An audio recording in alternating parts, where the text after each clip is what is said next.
नमस्कार, मैं हूं दीपाली राणा। आप देख रहे हैं बंधन म्यूचुअल फंड प्रेजेंट फायदेमंद फंड्स और आज के इस शो में हम बात करेंगे बंधन इंफ्रास्ट्रक्चर फंड की। और इसी फंड पर बातचीत करने के लिए हमारे साथ विशाल बरैया मौजूद हैं, जो कि वीपी इक्विटीज़ हैं बंधन एएमसी से। विशाल जी नमस्कार, स्वागत है आपका।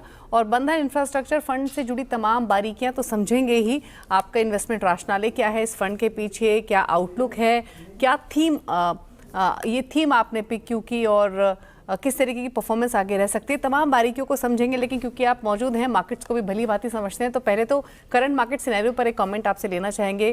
क्या व्यू है करंट मार्केट कंडीशंस पर, स्पेशली तब जब लग रहा था कि अब सब कुछ ठीक ठाक है, ग्लोबल फ्रंट पे भी चीज़ें सेटल डाउन हो रही हैं, अर्निंग्स को लेकर होप्स डेवलप हो रही थी, वापस एफआईज अब सेल साइड पर आ चुके हैं, अर्निंग्स में भी कोई फायरवर्क्स देखने को नहीं मिली। तो ओवरऑल जो करंट मूड माहौल है मार्केट का, वो कैसा लग रहा है, आगे के लिए आउटलुक क्या है? जी। इस साल अर्थव्यवस्था की बढ़ोतरी में हम 9 से 10% की अपेक्षा रख रहे हैं। ये पिछले कुछ सालों से थोड़ी सी कम हो सकती है, थोड़ी सी कम होगी। तो उसका प्रभाव हर क्षेत्र पे पड़ेगा, इंफ्रास्ट्रक्चर पे भी पड़ेगा।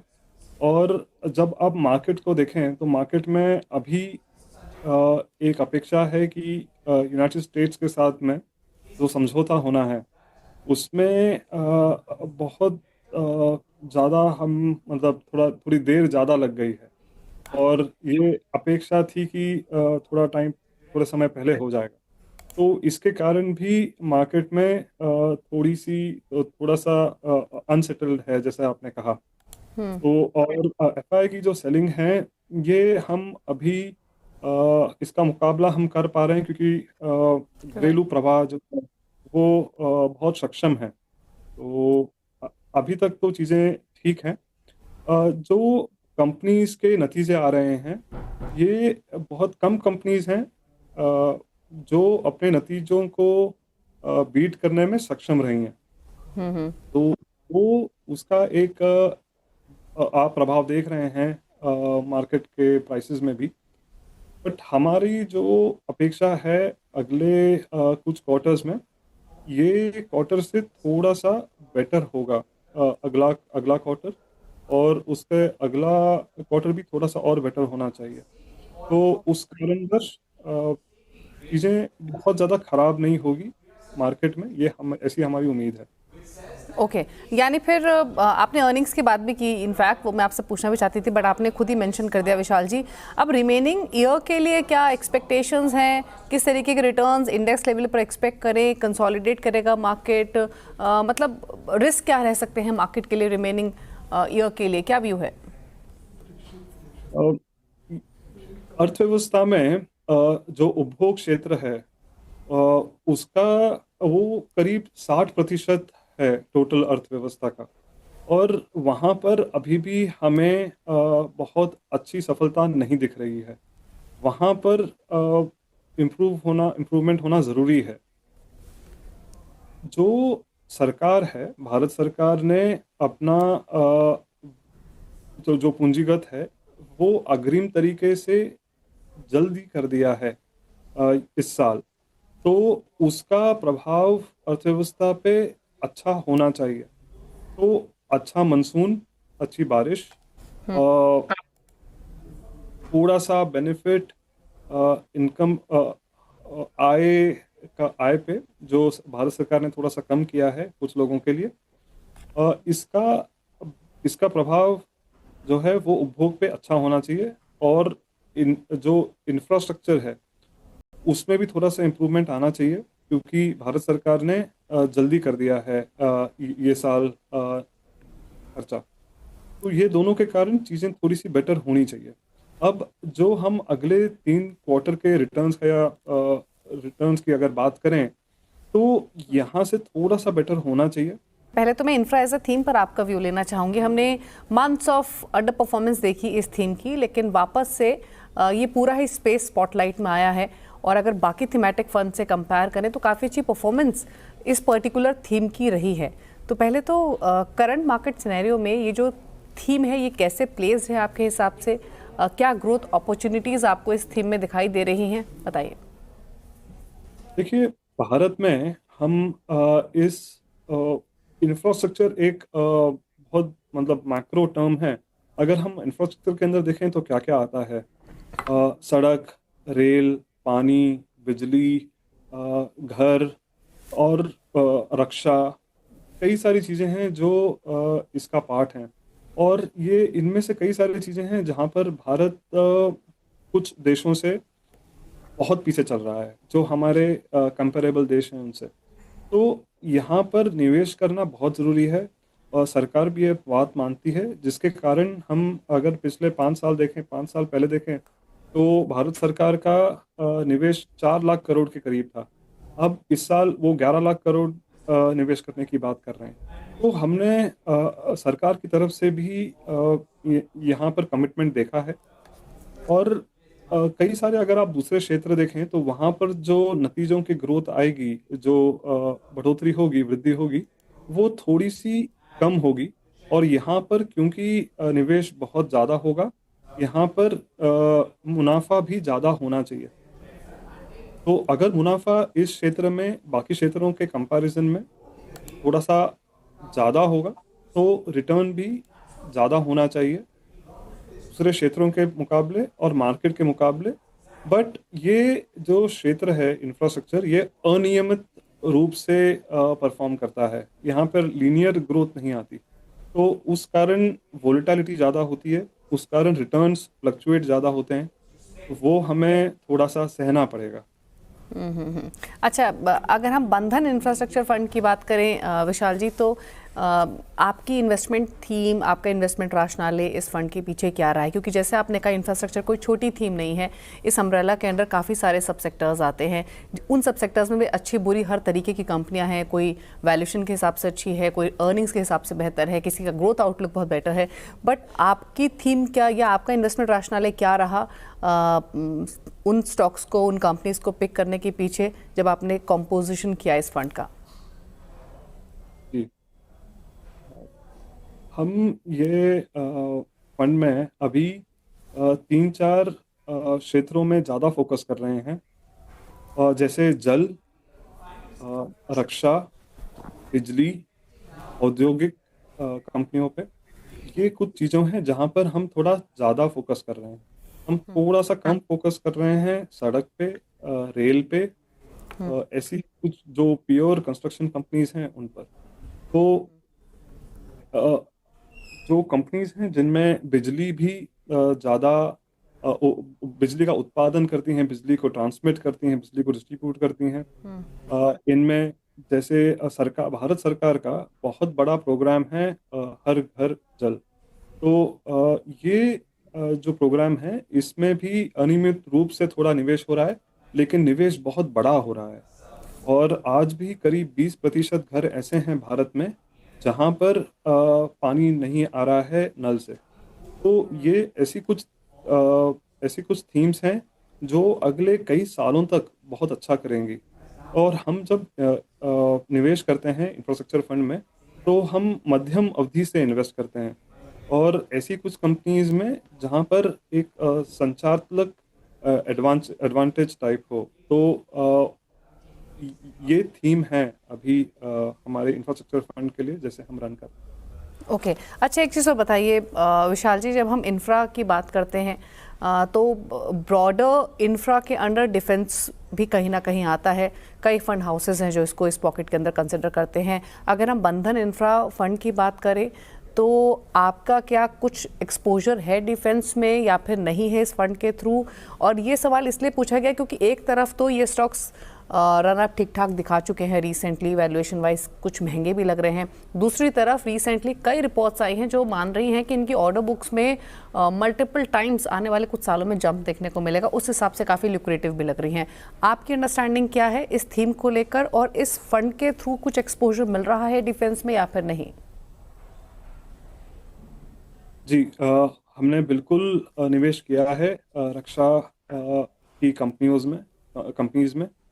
यहाँ पर हम बहुत नियमित रूप से ये बिलीव करते हैं कि अगले कई साल ये सेक्टर जो है रक्षा का, इसमें बहुत निवेश होगा। और कई सारी कंपनीज हैं जहाँ पर जिनको इसका लाभ होगा।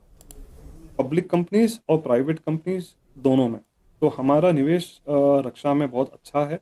हमने थोड़ा सा कम किया है अभी, क्योंकि इनके जो स्टॉक के प्राइसेस हैं वो बहुत बढ़ गए थे, तो हमने थोड़ा सा कम किया है। बट हम ये हमारे लिए ये बहुत एक इम्पोर्टेंट सेक्टर है, इम्पोर्टेंट क्षेत्र है जहाँ पर हम निवेश करते हैं और करते रहेंगे आगे भी। ओके। अच्छा, अगर हम फिलहाल परसेंटेज टर्म्स में एलोकेशन देखें इस फंड का, तो आपने कई थीम्स बताई जहां पर आप एक्सपोजर ले रहे हैं इस फंड के थ्रू। पावर की आपने बात की, नल जल की बात की, भी डिफेंस का भी जिक्र किया। कहाँ किन पॉकेट्स में ओवरवेट है, किन पॉकेट्स में भी अंडरवेट है, सबसे ज़्यादा एक्सपोजर कहाँ है, अगर एक सेंस मिल सके परसेंटेज एलोकेशन के हिसाब से। हम एनर्जी में अंडरवेट हैं, इलेक्ट्रिसिटी में ओवरवेट हैं, कंस्ट्रक्शन में हम अंडरवेट हैं, और डिफेंस में ओवरवेट है। ओके। अच्छा, जब कंपनियों का, अच्छा पहले तो ये क्या फुल्ली इन्वेस्टेड है क्या फिलहाल, या कुछ कैश पर भी हैं? नहीं, थोड़ा कैश है। ओके, तो वो अपॉर्चुनिटी अभी देख रहे हैं कि कब एक्सपोजर जी। लेना है। Okay, fair enough. अभी हमें लग रहा था कि थोड़ा सा एक हमें अपॉर्चुनिटी मिलेगी, उसके लिए हमने जितना हम नॉर्मल कैश रखते हैं उससे थोड़ा सा ज़्यादा रखा हुआ है कैश। तो ये जो करेक्शन आ रहा है, हमें थोड़ी सी उम्मीद थी इसकी। तो अब जब ये आया है तो हम थोड़ा कैश निवेश करेंगे। ओके। अच्छा, अगर हम स्टॉक पिकिंग स्ट्रैटेजी पर अब आए विशाल जी, तो एक चीज़ समझना चाहते हैं कि एग्जैक्टली जब आप कंपनियों का चुनाव करते हैं इन थीम्स के अंडर, जिन थीम्स का आपने जिक्र किया, तो आपकी प्रायोरिटी लिस्ट में क्या रहता है? अर्निंग ग्रोथ, आगे के लिए अपॉर्चुनिटीज़, इनोवेशन कंपनियां क्या कर रही हैं, या वैल्यूएशन, मतलब जो पैरामीटर रहता है कंपनियों को पिक करने के पीछे वो क्या रहता है, और किस तरीके से चुनाव किया जाता है कंपनियों का? अ, हमें स्ट्रक्चरल एडवांटेज वाली जो कंपनीज हैं, हम उनको ढूंढते हैं। और एक बार हमारी जो अच्छी लग रही हैं कंपनीज, उनको एक बार हमने चुन लिया कि ये सारी कंपनीज हैं। अब जब फिर हम इंतज़ार करेंगे एक अच्छे प्राइस का, एक अच्छे भाव का, फिर हम वो कंपनी में निवेश करेंगे। तो हम रिसर्च जो है वो रोज़ करते हैं, कंटिन्यूअसली करते हैं। बट और फिर हम शॉर्टलिस्ट करते हैं हमारे जो कंपनीज चाहिए, लेकिन हम रुकेंगे जब तक हमारे हिसाब से वैल्यूएशन नहीं मिलता। ओके, ठीक है। चलिए, क्विकली एक ब्रेक के लिए रुक रहे हैं यहाँ पर। जब लौटेंगे तो ये भी जानने की कोशिश करेंगे कि large cap, mid cap, small cap का किस तरीके से कॉम्पोजिशन है इस फंड में, आगे के लिए रिटर्न एक्सपेक्टेशंस क्या हैं, कौन से कैटेगरी ऑफ इन्वेस्टर्स को ये फंड सूट करता है, या प्रैक्टिस कितना होराइजन आपको लेकर चलना है अगर इस थीम को पिक करना भी है। रुक रहे हैं एक ब्रेक के लिए, जल्द वापस आते हैं। आप देख रहे हैं फायदेमंद फंड्स, और आज के शो में हम बात कर रहे हैं बंधन इंफ्रास्ट्रक्चर फंड की, और इसी पर बातचीत करने के लिए हमारे साथ मिस्टर विशाल बरैया मौजूद हैं, जो कि वीपी इक्विटीज़ है बंधन एएमसी से। Vishal ji, welcome back after the break. अब हम एक चीज़ और आपसे समझना चाहते हैं। आपने थीम्स के बारे में तो बातचीत की, लेकिन अगर हम large cap, mid cap, small cap में डाइवर्सिफाई करें, तो करंट फंड का जो कॉम्पोजिशन है वो सबसे ज़्यादा किस कैटेगरी में है? लार्ज कैप्स में कितना एक्सपोजर है इस थीम के थ्रू, या मिड कैप्स में ज़्यादा एक्सपोजर है? किस तरीके से पूरी प्लेसमेंट है? हमारा ज़्यादा निवेश है स्मॉल कैप्स में। ओके। देखिए, ओके। ये जो इंफ्रास्ट्रक्चर क्षेत्र है, यहाँ पर कई सारी कंपनीज हैं जो छोटी हैं, और जो आगे राइट। जाके हमारे हिसाब से, हमारे अनुमान से बहुत बड़ी हो जाएंगी। तो स्मॉल कैप का निवेश सबसे ज़्यादा है, उसके बाद में लार्ज कैप्स है, और फिर मिड कैप्स है।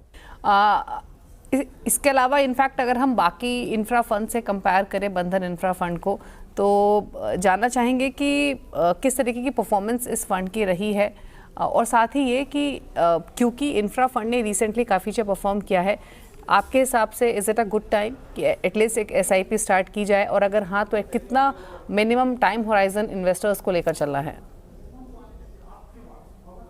जी।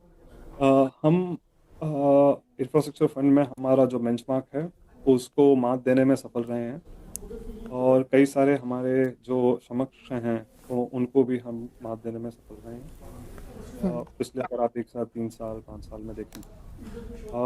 और देखिए ये एक इंफ्रास्ट्रक्चर जो है ये मध्यम से लंबी अवधि का इसमें व्यू होना चाहिए इन्वेस्टर्स का।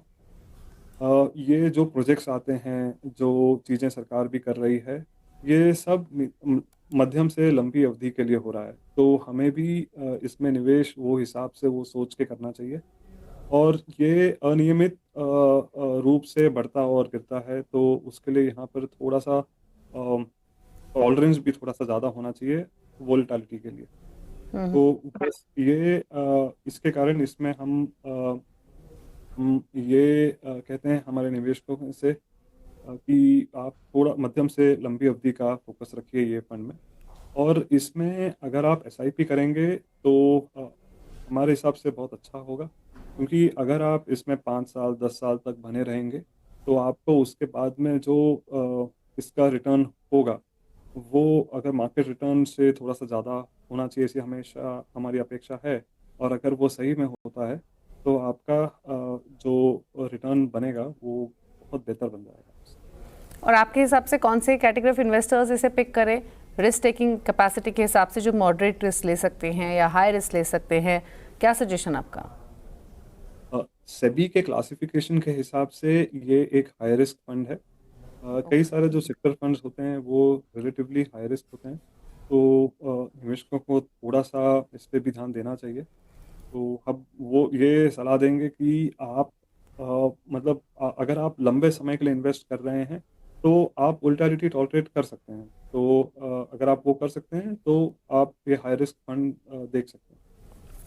अच्छा, एक चीज़ और विशाल जी, जब हम आमतौर पे इंफ्रा सेक्टर की बात करते हैं, इस थीम की बात करते हैं, तो थोड़े से रिस्क हैं जो कि इन्वॉल्व रहते हैं। सिक्लिकल सेक्टर तो होता ही है, पॉलिसी सेंसिटिव सेक्टर भी होता है, क्योंकि आरबीआई का रेट कट सिनेरियो कैसा रहता है, प्रोजेक्ट एग्जीक्यूशन कंपनियों के कैसे रहते हैं, तो ये कुछ फैक्टर्स होते हैं जो इम्पोर्टेंट होते हैं। पर आपके हिसाब से कुछ रिस्क हैं जो इन्वॉल्व हैं? हाँ जी, देखिए ये एक ऐसा क्षेत्र है जहाँ पर सरकार के जो वित्त हैं, फाइनेंसेस हैं, उस पे निर्भर करता है। तो उनका क्या व्यू है, वो कैसे देख रहे हैं, ये थोड़ा-सा इम्पोर्टेंट हो जाता है। और प्रोजेक्ट टाइमलाइन्स बहुत बड़े होते हैं एग्ज़ीक्यूट करने के लिए, प्रोजेक्ट को लाने के लिए। तो इसमें थोड़ी-सी रिस्क भी बढ़ जाती है। अगर समझिए कोई नेचुरल कैलामिटी हो गई या कुछ स्ट्राइक्स हो गई, तो वो म उसका उसका प्रभाव बहुत बड़ा होता है ये क्षेत्र पे।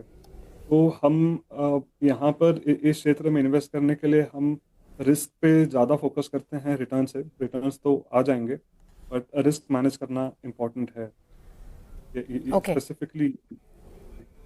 ओके, अच्छा विशाल जी, एक एक पर्टिकुलर रिस्क पे या एक पर्टिकुलर इवेंट पर मैं आप पे कमेंट लेना चाहती हूँ, जिस इवेंट से ये पूरा ही स्पेस काफ़ी सेंसिटिव है। जैसे मैंने आरबीआई पॉलिसी का भी जिक्र किया, थोड़ा सा कॉम्प्लेक्स बैकड्रॉप तो आरबीआई के लिए बना हुआ है। फिर एक तरफ इन्फ्लेशन, ग्रोथ, इन ये सब पैरामीटर्स तो हैं ही, trade tensions plus global scenario किस तरीके का है, उन सबको मॉनिटर करके डिसीजन लेना इंपॉर्टेंट है। बट किस तरीके का पॉलिसी स्टांस यहाँ से गोइंग फॉरवर्ड रह सकता है, क्योंकि आप इकोनॉमी को और इकोनॉमिक ग्रोथ को इनको भली भांति समझते हैं, तो क्या व्यू है आपका? सरकार कहीं न कहीं ये रियलाइज़ कर रही हैं कि जो अर्थव्यवस्था की जो वृद्धि हो रही है, वो कम रफ्तार पे हो रही है। इससे इससे थोड़ी-सी ज़्यादा रफ्तार पे होनी चाहिए। सरकार ने अभी तक कोई बड़ा स्टेप नहीं लिया है, बट उन्होंने आरबीआई को थोड़ा नड्ज किया था कि अगर आप कुछ कर सकते हैं तो। और आरबीआई ने बहुत बड़ा रेट कट किया है और 50 बिप से ऑफ लेट, और 100 बिप से सीआरआर भी कम किया है। सीआरआर मतलब जो बैंक्स जिनको रिज़र्व रखना है कैश का, तो वो भी थोड़ा-सा कम किया है। ये चीज़ों का प्रभाव अर्थव्यवस्था पे ज़रूर होगा।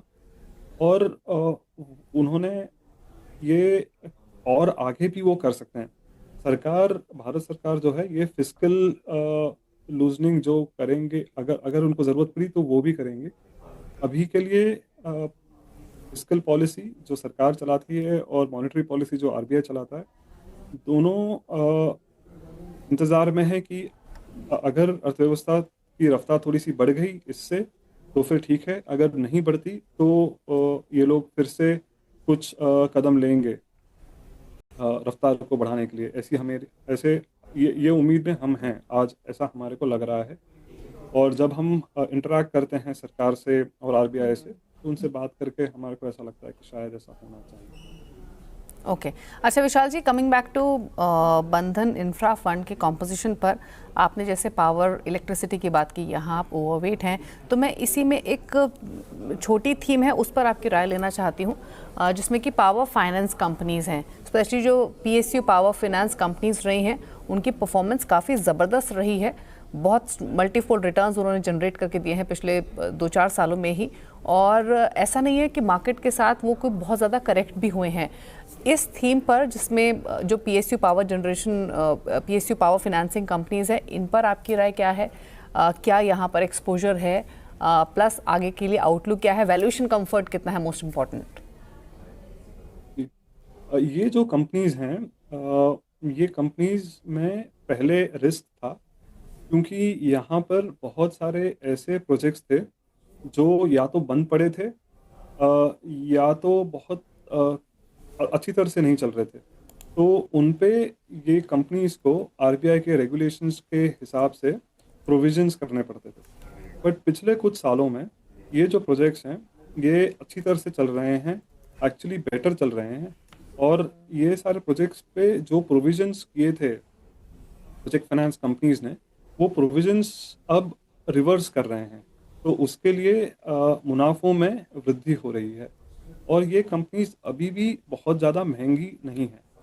अगर हम ये सोचें कि अगले कुछ सालों में एनपीएस जो आ सकते हैं थोड़े, और वो बहुत ज़्यादा नहीं होंगे, तो ये कंपनीज यहाँ से भी देखने लायक हो सकती हैं। हमारा ऐसे कुछ कंपनीज में निवेश है। ओके और अगर मैं बड़ी कैपिटल गुड कंपनीज की बात करूं, तो क्या यहाँ आपका एक्सपोजर है? प्लस किस तरीके का एग्जीक्यूशन, पहली बात तो जो अर्निंग्स रहे, जो पिछले क्वार्टर के भी अर्निंग्स रहे, अब तक जो अर्निंग्स आए हैं, स्पेशली कैपिटल गुड्स की अगर हम बात करें, क्या की टेक अवेज आपके हिसाब से रहे? कैसा ये थीम कर सकती है? क्योंकि एज पर माई अंडरस्टैंडिंग, अगर मैं गलत हूँ तो प्लीज़ करेक्ट भी कीजिएगा, कि जो दिग्गज कैपिटल गुड कंपनीज है वहाँ पर आपका एक्सपोजर है। जी, तो हमारा निवेश ये बड़ी कंपनीज में ज़रूर है, कैपिटल गुड्स की, और कुछ मध्यम और कुछ छोटी कंपनीज में भी हैं। ये जो कंपनीज हैं, ये कई सारे क्षेत्रों को कैटर करती हैं। इनमें से जो कंपनीज हैं जो बिजली के क्षेत्र को जो कैटर करती हैं, वो कंपनीज एक्चुअली अच्छा कर रही हैं, और उनके जो नतीजे आ रहे हैं उनमें ये उनके मुनाफों में दिख रहा है कि वो अच्छा कर रही हैं। कुछ कंपनीज हैं जो जहाँ पर जिनकी रफ्तार थोड़ी धीमी है, अ, जैसे कोई दूसरे क्षेत्र में हैं, तो उनमें थोड़ी-सी धीमी रफ्तार है, तो वहाँ पर हमारा निवेश भी थोड़ा-सा कम है। और ये सब कुछ एक साथ नहीं चलेगा, तो थोड़ा कभी कोई क्षेत्र चलेगा, कभी कोई क्षेत्र चलेगा, और हम एक मिक्स बना के कई सारी ये कंपनीज़ को रखते हैं, ताकि हम एग्ज़ैक्टली टाइम करना मुश्किल हो जाता है कि कब कौन-सी कंपनी चलेगी, तो वो एक ब्लेंडेड मिक्स करके हम ये कंपनीज़ को रखते हैं। और हमें उम्मीद है कि अगले कुछ सालों में जब इंफ्रास्ट्रक्चर का निवेश बढ़ता रहेगा, तो ये सारी वो कंपनीज़ हैं जिनका भारत से ऑर्डर मिलना बना रहेगा, उसकी वृद्धि भी होगी, और ये सारी कंपनीज़ एक्सपोर्ट भी कर रही हैं आजकल।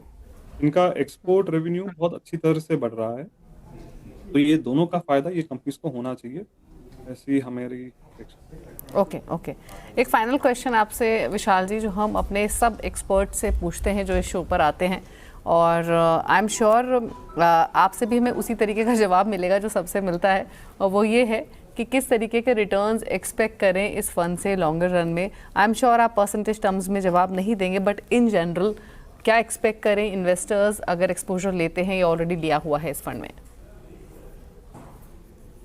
देखिए, हमें ऐसा लगता है कि ये जो सेक्टर है, इसका मुनाफा मार्केट ओवरऑल मार्केट के मुनाफों से ज़्यादा रफ्तार से बढ़ना चाहिए। तो वो उस कारणवश हमें लगता है कि इस क्षेत्र का रिटर्न मार्केट रिटर्न से थोड़ा सा बेहतर होना चाहिए। ओके, चलिए शुक्रिया विशाल जी स्पेशल शो में आने के लिए और मार्केट के साथ साथ बंधन इंफ्रास्ट्रक्चर फंड की तमाम बारीकियां हमारे व्यूअर्स के साथ शेयर करने के लिए और तमाम डिटेल्स समझाने के लिए और ये भी बताने के लिए क्या एक्सपेक्ट करें आगे इस फंड से, कहाँ एक्सपोजर है, कौन से कैटेगरी ऑफ इन्वेस्टर्स को सूट करता है। Thank you so much her parameter पर इस डिस्कशन में शामिल होने के लिए।